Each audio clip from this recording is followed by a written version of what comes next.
What's up, guys? I'm here today with my mom, and we're gonna make a video basically asking her some questions. And Scared. This is gonna be a little bit different than most of the videos that I post. She has no idea what we're doing, so basically I'm gonna ask you questions that people have asked me to ask you. So just things that they're curious about that have to do with my transition. And the reason why I wanted to make this video is because I feel like I've spoken a lot about my transition, and I haven't given my mom a chance to talk about her experience. And I think that there's a lot of videos out there of very supportive parents talking about their experience. But I do think it's important to maybe see an outlook on someone who had maybe a rougher time with the experience. And that way, if there are parents out there that are having a hard time, they can kind of feel like they're not alone and have someone to see and hear their outlook and what they went through.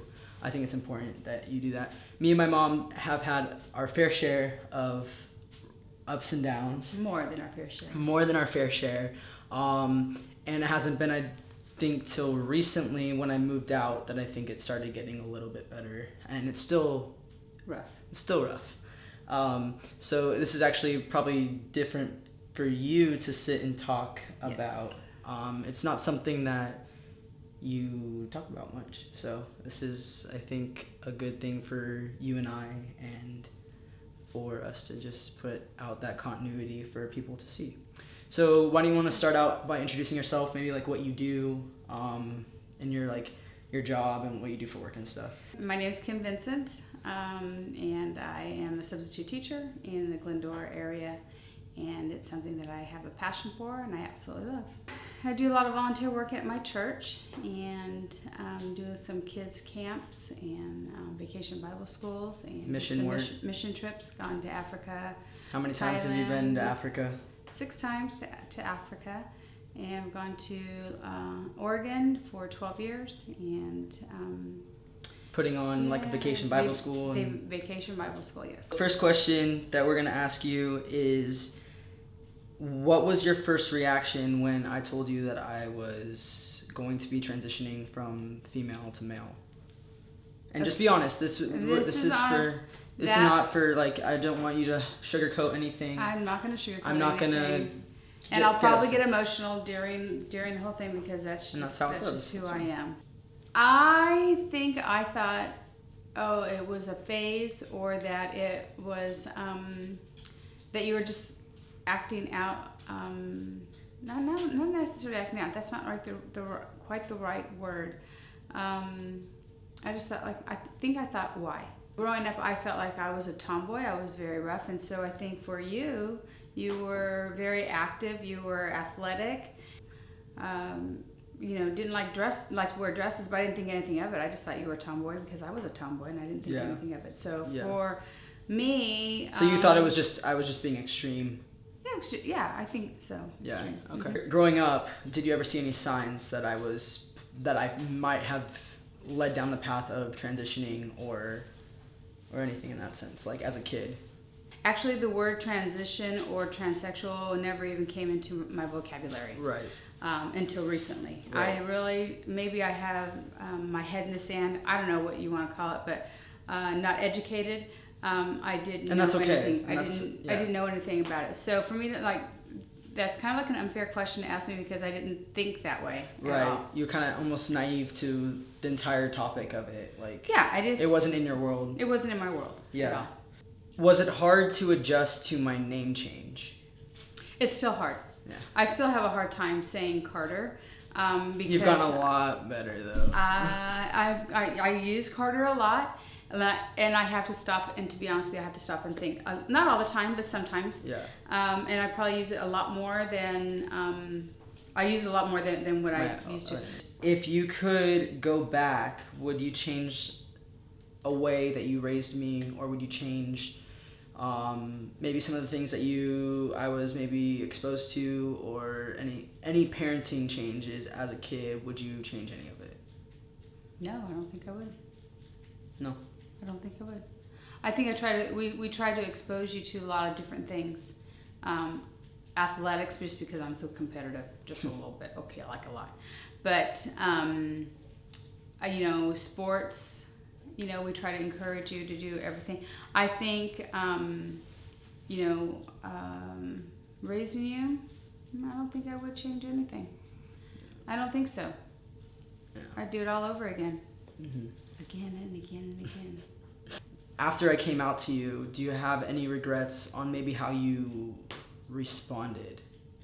I regret not being educated, but I don't think that was really, truly 100% my fault. I think I would ask you, please tell me, and you were angry, and you would, or I would ask like the wrong question or not the right way, and you would become angry, and I would just go, I'm trying to like find out, and yet you're shutting me out. So would you say then, like, to a trans child that is having a hard time with their parents, like, just for them to kind of speak to them in a way where not get so upset and outburst when they say the wrong thing, try and like talk them through how they should speak to them? And yeah, I'm not educated in this field at all. Like when a child does come out and you as a parent react strongly against that or think that it's so wrong, and then the child reacts differently in a negative way or gets angry, no one hears the other person at all. Was it hard for you to see me physically change? I still, in my mind, still see you're my child no matter what. You can change all the parts that you want, but I still see my child. When you have your shirt off, it really bothered me. It's still, I'm going to be honest, it still kind of bothers me, but I love you too much for it to be a reason for you not to be around. Yeah, because for a long time I wasn't around. But I don't think everyone in the family is 100% comfortable with that.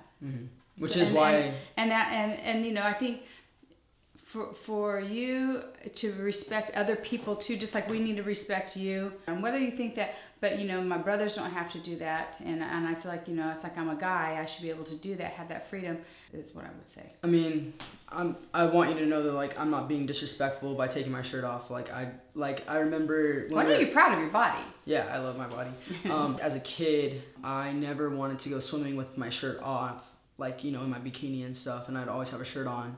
And you would always tell me, take your shirt off. Why are you covering up your body? And then now that I want to take my shirt off, it's just interesting that you're like, oh, like, I want you to have a shirt on. Like, now that I want to go swimming and I'm comfortable with myself, like, I can't around you. And, like, that's why, like, during summer, I don't really come around to go swimming because it's like I feel judged every time I'm, like, do I want to swim? Yeah, I love the water and I love going to the beach. And when I go to the beach with my friends, like the very first thing that comes off is my shirt, like going, 20 years without being able to do that and then like finally wanting to. This was when I was still living at home, like just wanting to wake up and just go to the bathroom without having to put a shirt on before I leave my room. It just hurts me because it's like my body makes someone uncomfortable. That's like really hard because for so long I felt I was uncomfortable in my body. It's like if I see someone who's not in the best shape or maybe they're a little overweight, I'm not like, oh my gosh, put a shirt on, you make me uncomfortable. Your body makes me uncomfortable. Imagine how hard, like if someone told you that, if someone was like, can you please like put a shirt on because like I can't look at you because your body makes me uncomfortable. You'd be like, I don't care what you think. If this makes you uncomfortable, then you can go somewhere else. You don't have to look at me. That's, I think, hard for me to like feel like it hurts my family to look at me. Have you realized a change in me mentally since my transition? So you were always crazy, and that's the crazy person that we miss and that we love. You used to always do all kinds of different videos. I see ones that you did with your siblings when you were younger. The crazy, goofy, hey, how's it going? I mean, just like off the wall stuff. I always thought that you were going to go into film. I am in film. Well, no, but I mean like production and like video stuff is what I always thought you would do. I thought you would have your own talk show sometime. Well, I'm an actor, so. I know, but I'm talking about like, I don't know, just more directing and producing.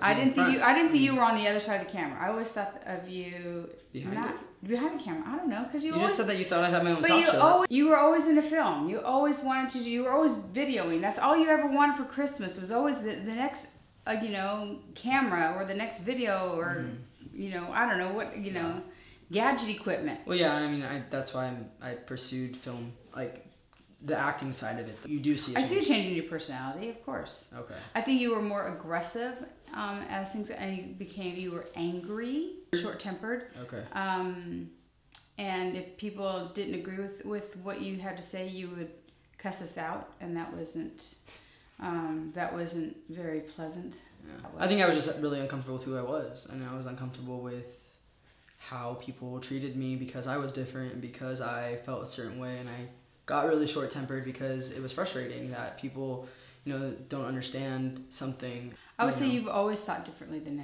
anyone else. Mm-hmm. And I think a lot of people would agree with that statement, that you were always a different thinker. Mm-hmm. You always marched to your own drum. And I think I raised you saying, don't worry about what other people say about you or think about you. And you have taken that advice, and you don't care what people say or think about you. You do your own thing. What advice would you give to a parent that has a child that is going through a transition? My advice would be to love that person no matter what.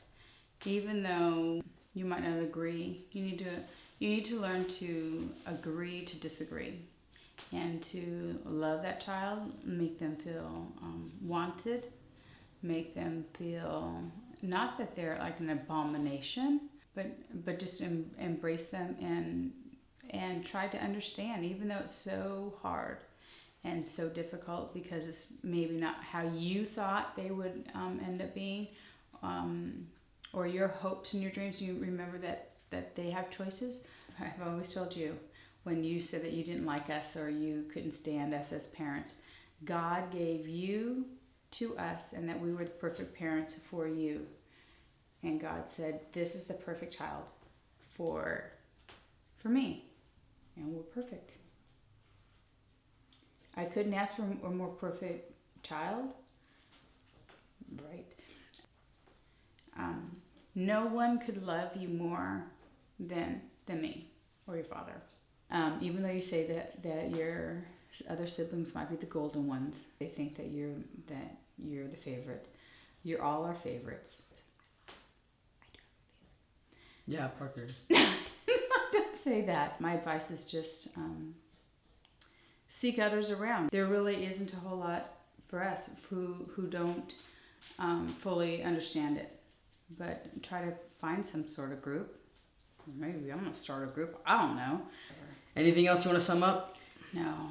I'm done. You're done. All right. Well, thank you for taking the time to. I just hope. I know I said no, but I just hope that at some point I live in a fishbowl, and people might not agree with what I say, or think that I have anything really of value to say. But if you have any questions, I'm always here.